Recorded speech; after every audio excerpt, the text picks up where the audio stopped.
Minute में हजरत क्या चाहिए, हजरत क्या चाहिए, इतना आराम, इतना सुकून। जलसे में आए, थोड़ी देर बैठेंगे, घंटा 2 घंटा आप नारे लगाएंगे, मेरे तारीफ होगी मेरी। उसके बाद जब चलने लगूंगा तो खिदमत भी होगी मेरी लिफाफे की सूरत में। इससे अच्छा और क्या है। लेकिन मैंने जो अपने बुजुर्गों को देखा, मेरे बुजुर्गों ने जो मुझे बताया, जो सिखाया, जो मुझे तरबियत दी, वो तरबियत यही दी कि खानकाही निज़ाम को पूरी तरह से कायम रखना। और खानकाह किसी एक ढांचे का, एक इमारत का, एक किसी बिल्डिंग का नाम नहीं है। खानकाह एक तहरीक का नाम है। और खानकाही निज़ाम बुजुर्गों ने किस लिए कायम किया था, उसकी ज़रूरत क्या थी, ये उलमा जानते हैं। इतना वक्त नहीं, वरना मैं बताता कि खानकाही निज़ाम बुजुर्गों ने कायम किस लिए किया। और वो निज़ाम जो बुजुर्गों ने खानकाही कायम किया था, उसके ऊपर मैं पूरे दावे के साथ कह सकता हूँ कि जो बुजुर्गों ने खानकाही निज़ाम जिस लिए कायम किया था, उसके जो उसूल ज़वाबित बुजुर्गों ने बनाए थे, अगर सिर्फ 25% लोग उस पर अमल कर लें तो इस वक्त जो माहौल आपको दिख रहा है, ये माहौल बहुत जल्द अच्छा हो जाएगा। लेकिन सिर्फ वजह यह है कि आज खानकाह तो कही जाती है, लेकिन खानकाही निज़ाम कहीं नहीं है। खानकाही निज़ाम का सबसे पहला दर्जा यह है कि दूसरों का दर्द अपना दर्द समझा जाए, दूसरों की तकलीफ अपनी तकलीफ समझी जाए,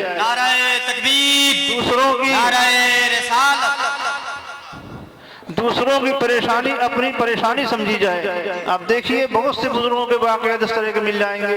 ख्वाजा बाकी बिल्ला का एक आदमी आ गया, रात में भूखा था, लोग आ गए, कुछ नहीं था, नान भाई आ गया, हुजूर खाना ले आओ, खाना ले आया, खुश हो गए, बोल क्या चाहता है, कहा अपना जैसा बना दीजिए।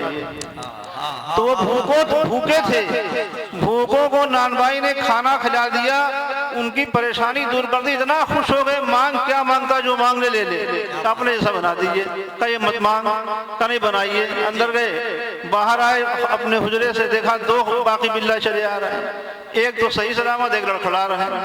मतलब वो अल्लाह ने उनको जो विलायत के मंजिलें अता की थी, उसके बोझ को बर्दाश्त नहीं कर पा रहा था और चंद देर के बाद गिरा और खत्म हो गया। लेकिन दूसरे की भूख को खत्म किया तो इतना बड़ा इनाम दे दिया। तो ये खानकाही निज़ाम था। उन्होंने दूसरों की परेशानी को अपनी परेशानी समझा, दूसरों के दर्द को अपना दर्द समझा, दूसरों की तकलीफ को अपनी तकलीफ समझा। और उसमें ये एक चीज भी थी, उन्होंने खाली ये नहीं समझा कि एक हमारा अपना आ रहा है उसकी तकलीफ दूर की जाए, एक मुसलमान आ रहा है उसकी तकलीफ दूर की जाए, बल्कि बगैर किसी मजहब और मिल्लत के कोई भी इंसान आ गया, वो किसी मजहब का हो, किसी बिरादरी का हो, हमारे असलाफ ने उसकी परेशानी को दूर किया है। और उनका एक मकसद था कि यार अल्लाह ने उनकी किस्मत में हिदायत लिखी है तो हमसे करीब होकर के हिदायत पाएंगे, वरना दूसरे लोग इनके शर से महफूज हो जाएंगे। दूसरे लोग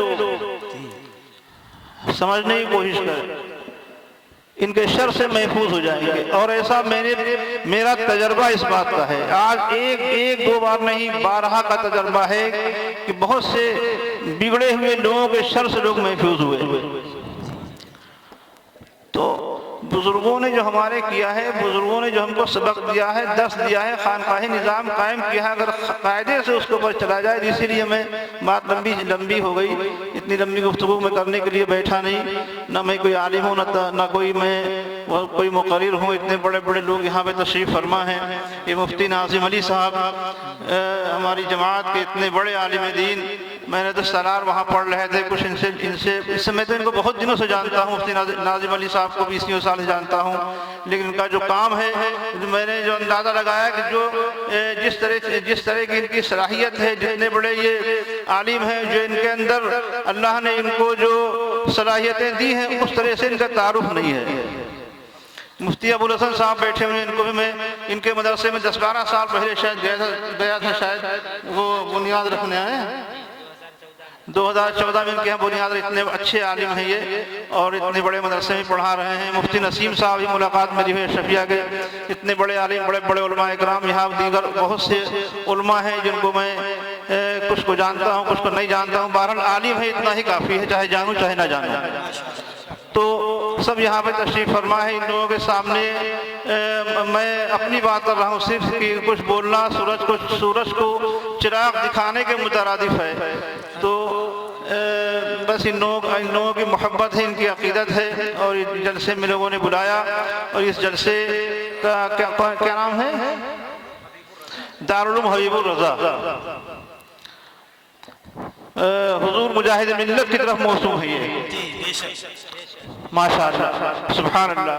हुजूर मुजाहिद मिल्लत और उसके बाद शेर बेशे अल्लामा हशमत अली खान साहब, इस तरह के आला हजरत के जितने भी शागिर्द उनके साथी हुए हैं, मैंने दौरा किया और ऐसी जगहों पर पहुंचा। लोगों ने बताया कि यहाँ पे हुजूर मुजाहिद मिल्लत आते थे। कहीं पहुंचा वो लोगों ने बताया कि यहाँ पे जो है वो शेर बेशे अहले सुन्नत आते थे।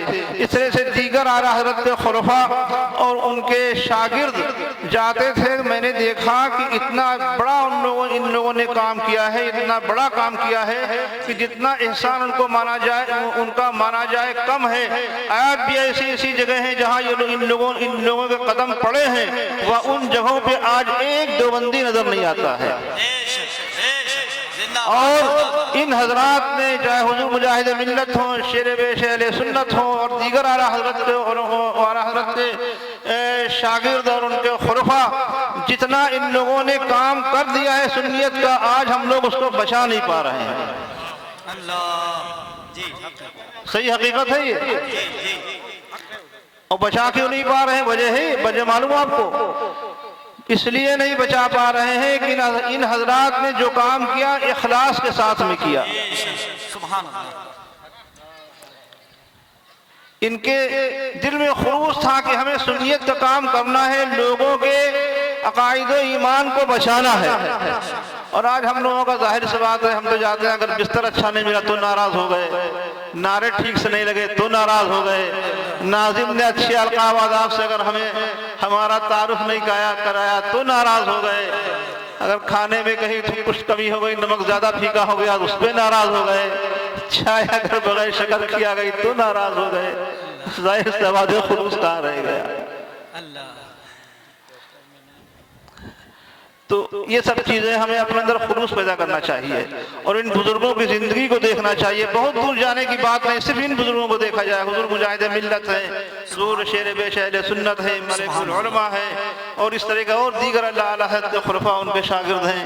सिर्फ उनको देख लीजिए और उनकी ज़िंदगी को पढ़ करके अगर पूरी तौर से उस पर काम किया जाए तो इंशाअल्लाह आज जिस तरह से उनको कामयाबी थी, उनके तवस्सुल से आज हमको भी उतनी ही कामयाबी मिलेगी अल्लाह ताला। और मैंने जैसा अर्ज किया कि इसीलिए मैं जल्दी जाना चाहता हूँ कि सुबह जुमेरात है, मैं सुबह तक पहुँच जाऊँगा तो लोगों से मुलाकात। और जुमेरात के दिन ऐसा होता है कि किसी के दिन सुबह से बैठा बैठा मुझे इशा का वक्त हो जाता है, कभी कभी रात का 10-11 बज जाता है और मुझे फुर्सत नहीं मिल पाती, क्योंकि दूर के लोग होते हैं। अब कोई आ गया, मेरा टिकट है 6 बजे का, किसी का 8 बजे का, तो इनको इनकी बात सुन लो ताकि चले जाएं, इनका टिकट है इनका, तो ये पहुंच जाएंगे, इनके पैसे ना ख़राब हों, इसलिए वक्त देना पड़ता है। इसलिए मैं जल्दी जाना चाहता हूँ। मैं इस मदरसे के जुमला मुदर्रिसीन और कमेटी के लोग, उनसे माजरत भी चाहता हूँ कि मैं जलसे के इख्तिताम तक नहीं रुक सकता और मुझे जल्दी जाना है। दूसरी बात ये कि आप सभी हजरात तशरीफ़ लाए हैं, और हाँ आखिरी बात वो ये कि मेरे पीर मुर्शिद का हुक्म मेरे लिए कि जहाँ जाओ इस बात का ऐलान करते रहो कि मसलके आला हजरत पे मजबूती से कायम रहो। मसलके आला हजरत पे मजबूती से कायम रहो। और नारे तो लगते हैं, आप मसलके आला हजरत जिंदाबाद नारे लगाते हैं, मैंने भी कहा कि मसलके आला हजरत पे कायम रहो, आपने फौरन हाथ उठा दिए। लेकिन खाली हाथ उठाने से और जिंदाबाद कहने से काम नहीं चलेगा, समझ गए? मैंने बहुत जगह देखा है, मेरे पास लोग आते हैं, आने के बाद शिकायत करते हैं कि ये सुन्नी है, ये फलाने है के मुरीद हैं, ये हैं वो हैं, और वहाबियों की यहाँ रिश्तेदारी कर रहे हैं। ये वहाबियों के यहाँ आते जाते हैं, ये वहाबियों से इनका मजहबी रब्त जब्त है। तो अगर मसलके आला हज़रत का नारा लगा रहे हैं, सबसे पहला काम यह है कि नमाज, रोज़ा, हज, ज़कात, ये सब चीज़ें तो हमारे लिए लाजिम और ज़रूरी हैं। और सबसे पहले जो ज़रूरी है वो मुसलमानों ये है कि मसलके आला हज़रत का नारा लगा रहे हैं तो वहाबियों को रिश्तेदारी कतान नहीं, उनसे उनके किसी मजहबी महफिल, दीनी, उनके अपने मजहबी जलसों में जाना या उनकी महफिल में जाना बिल्कुल कतई दुरुस्त नहीं, उनसे रिश्तेदारी करना दुरुस्त नहीं। इस तरह की तमाम बातें हैं। आप मसलके आला हज़रत का नारा लगाएं तो इन बातों पे पहले पाबंद हो जाएं कतई तौर से। और मैं तो अक्सर कहा करता हूँ, मैंने अक्सर जलसों में कहा कि अगर मसलके आला हज़रत से मेरे अल्लाह ताला हर सुन्नी को सबको महफूज रखे, मसलके आला हज़रत से अगर मेरे घर के लोग भी अगर जर्रा बराबर भी उससे बरगश्ता नजर आते हैं तो वो भी मेरी जूतियों की नोक पे हैं, है ना। और सबसे पहली जो है कि वहाबियों से रब्त ज़ब्त, गैर मुक़ल्लिदीन जितने भी बद अक़ीदा हैं उन सब से अब कोई ताल्लुक़ ना हो, अपना दीनी मजहबी ताल्लुक़ ना हो, उनके पीछे नमाज ना पढ़ें, उनसे रिश्तेदारी ना करें, उनके महफिल में न जाएं, इन सब बातों से परहेज़ करें। उसके बाद मसलके आला हज़रत ज़िंदाबाद का नारा लगाएं तो अच्छा लगेगा और उसका पूरा फ़ायदा भी आपको मिलेगा। ऐसा नहीं है, जब आप इन चीज़ों में पाबंद होंगे और मसलके आला हज़रत का नारा लगाएंगे तो उसका पूरा फ़ायदा आपको इंशाअल्लाह मिलेगा, दुनिया में भी मिलेगा और आखिरत में भी मिलेगा। तो अल्लाह ताला इस जलसे को कबूल फरमाए, हमारे और आपके यहाँ आने को कबूल फरमाए और इस मदरसा हबीबुर रज़ा को अल्लाह ताला खूब तरक्कियाँ अता फरमाए। और जो भी इस मदरसे के ताल्लुक़ से मंसूबे हैं अल्लाह ताला उनको पूरा फरमाए। और ये बच्चे जो यहाँ से फारिग हो रहे हैं अल्लाह ताला इनको दीन का सच्चा खादिम बनाए। अल्लाह ताला हमारे इन उलमा की हिफाजत फरमाए, हमारी खानकाहों मसाजिद मदारिस की हिफाजत फरमाए। आप सबकी हाज़िरी को अल्लाह कबूल फरमाए, सबकी जान माल इज़्ज़त आबरू की अल्लाह ताला हिफाजत फरमाए। आप सबके कारोबार में अल्लाह ताला खूब बरकतें अता फरमाए, सबके घरों पे अल्लाह खूब बरकतें अता फरमाए। इस पूरी बस्ती पे, इस पूरे शहर पे अल्लाह ताला खूब अपनी रहमतें बरकतें नाज़िल फरमाए। जो लोग बीमार हैं अल्लाह ताला उनको शिफा अता फरमाए, जो लोग किसी भी तरह किसी भी परेशानी में मुब्तला है अल्लाह ताला उनकी परेशानियों को दूर फरमाए। अल्लाह ताला हम सबका खात्मा ईमान फरमाए। अल्लाह ताला हमारे पूरे मुल्क में, पूरे देश में अमन, शांति, सुकून का माहौल अता फरमाए। हम सब की हाज़िरी को अल्लाह ताला कबूल फरमाए। व सल्लल्लाहु तआला अला खैरि खल्क़िही सय्यिदिना मुहम्मद व अला आलिहि व सहबिही अजमईन बिरहमतिका या अरहमर राहिमीन व ला इलाहा इल्लल्लाहु मुहम्मदुर रसूलुल्लाह।